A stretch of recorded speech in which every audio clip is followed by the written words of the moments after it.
مشره قربان مشره با جوړي بس کو خانه نو زه خو ورتلم پرون هم صرف دا وا چې فیملی یو چې مونږ ته دلته بیا مشره تا تم سترګې د خاطر یانځه په کاته کې تا ته سترګې د مشره هېره بینه ګوره مونږ په پتا مې یو ښا مونږ انتظار کوو ملګرو دا و منظور پښتون کم چې د ریحان زیب په حوالې سره خبرې وکړې او ویل چې آیا زه د هغو کور ته روان وم خو کم د هغو مور او پلار چې دي هغو ماته ویل چې آیا دلته بیا مونږ ته ګڼه یعنې یو مسله جوړېږي نو د هغې د وجې بیا زه لا نه ړمه تاسو ته به زه دا ووایم چې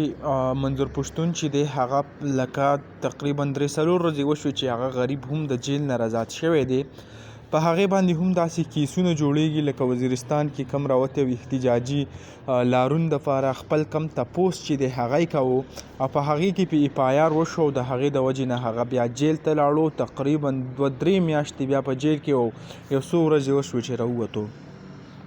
اوس چې کوم دی هغه د دیر سایډ ته تللی دی خو د باجوړ کومه واقع چې شوې ده د ریحان زیب د هغې په اقلتي هم په لار کې ملګري تپوس وکړو چې آیا ریحان زیب هغه به یېری نه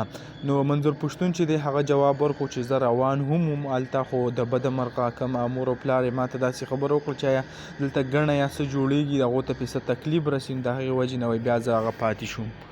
منظور پښتون که تاسو خیال وي د پښتنو دپاره چې کم اواز اوچتوي لکه په خیبر پښتونخوا کې چې کم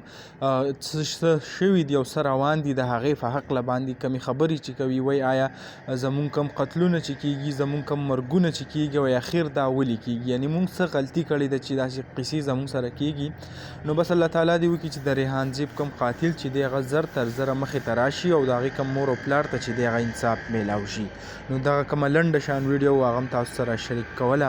امید لرم ویډیو به هم خوښه شوي که ویډیو هم خوښه شوي ویډیو لایک کړئ او که زمونږ په چینل نه وي چینل سبسکرایب کړئ د داسې نورو ویډیوګانو دپاره